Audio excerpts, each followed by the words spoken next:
Assalamualaikum warahmatullahi wabarakatuh.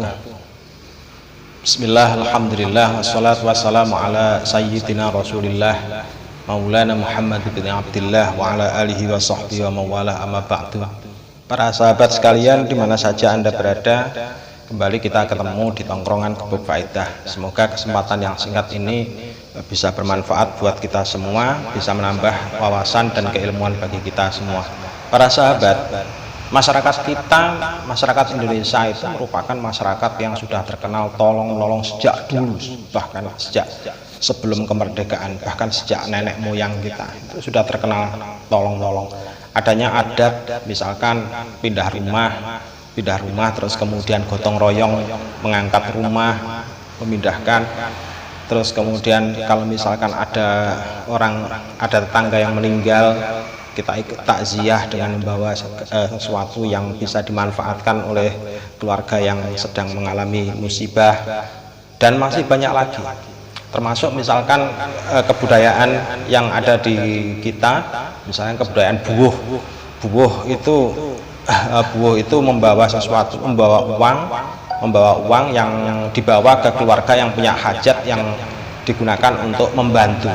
Biasanya tanpa disuruh pun kita misalkan kita mendapatkan undangan untuk ada menghadiri acara resepsi kemanten dan sebagainya, kita biasanya membawa amplop yang di dalamnya diisi dengan uang tanpa diperintah oleh siapapun, dan besarannya sesuai dengan kadar kemampuan kita.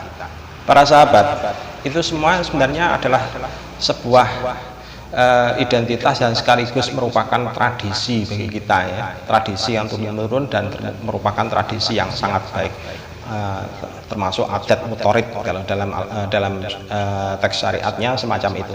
Jadi adat yang sudah berlaku sekian lama. Nah, oleh karena itu merupakan adat, maka biasa kita nggak bisa menghukumi. Kita biasanya sulit untuk menghukumi, atau bahkan mungkin tidak bisa dihukumi. Jadi tidak bisa dihukumi apakah uang yang kita sumbangkan ke orang yang sedang hajat itu merupakan utang atau apa, nggak bisa kita hukumi sebagai gitu.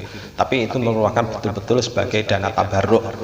Jadi dana tabarruk, dana yang sifatnya meskipun kita mengeluarkannya agak sedikit terpaksa, tapi niatnya adalah tetap niat lillah untuk menolong saudara kita yang sedang memiliki hajat, resepsi, menyunatkan atau menikahkan, mengkhitankan dan lain sebagainya. Nah, ini sudah berlaku turun-temurun sejak dulu. Nah, adat yang semacam ini tidak dimiliki oleh mereka yang tinggal di perkotaan. Orang perkotaan kan sudah terkenal. Orang perkotaan itu kadang-kadang dikenal sebagai orang individualis. Jangankan dengan orang yang jauh, dengan orang yang tetangga dekat saja itu kadang mereka itu nggak kenal.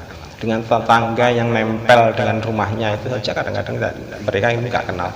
Nah, jadi individualis macam ini tadi itu sudah mengejala di beberapa wilayah yang termasuk wilayah perkotaan. Apalagi di negeri barat. Di negeri barat itu malah tidak banyak yang tidak mau tahu menahu dengan urusan orang lain.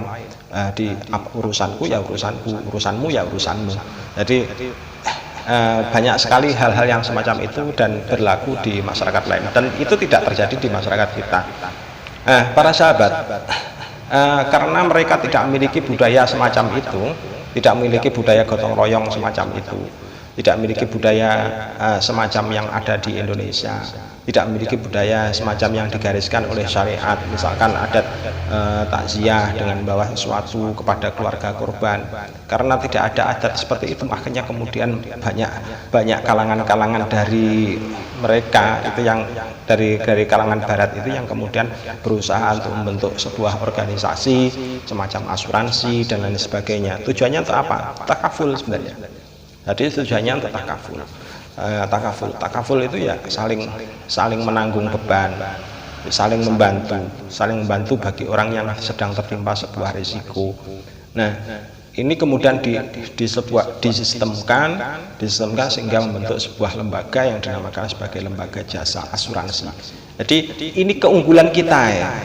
Jadi ini adalah keunggulan kita yang tidak dimiliki oleh mereka. Mereka iri semua dengan budaya dan tradisi kita semacam ini. Nah, ketika lembaga asuransi itu dibawa ke Indonesia karena menyimak bahwasanya di beberapa kalangan masyarakat itu tumbuh individualisme ketika masyarakat itu sudah harus bekerja, meninggalkan rumah, terus pulangnya sudah pulang sore, sehingga kemudian dengan tetangga rumah tidak mengetahui, akhirnya kemudian usaha untuk tetap menjaga nilai-nilai yang sifatnya takaful, saling menanggung tadi itu, berusaha dihimpun di dalam wadah yang semacam yang orang barat yang didirikan oleh orang barat tadi, yaitu namanya lembaga asuransi.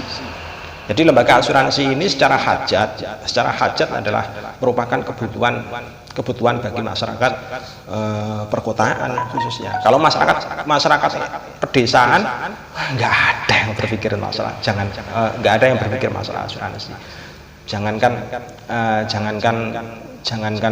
apa istilahnya diorganisasikan, wong tanpa diorganisasikan saja sudah timbul kesadaran.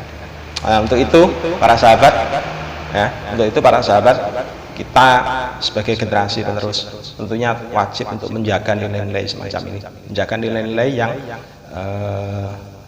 sangat ditekankan dalam syariat, bahkan dalam akad kafalah. Kalau misalkan dalam fikih itu ada akad kafalah, kemudian diorganisasikan seperti sekarang ini, kemudian menjadi namanya takaful. Jadi mensistemkan upaya untuk takaful, untuk saling menanggung kerugian, membantu sesama, sampai disistemkan itu, saking butuhnya mereka sebenarnya. Jadi karena menimbang bahwasannya kondisinya semacam itu, maka kita berusaha untuk mewadahi di dalam wadah yang namanya wadah asuransi. Sekian dulu untuk pengantar pembuka kajian asuransi. Insya Allah kita akan sambung lagi. Assalamualaikum warahmatullahi wabarakatuh.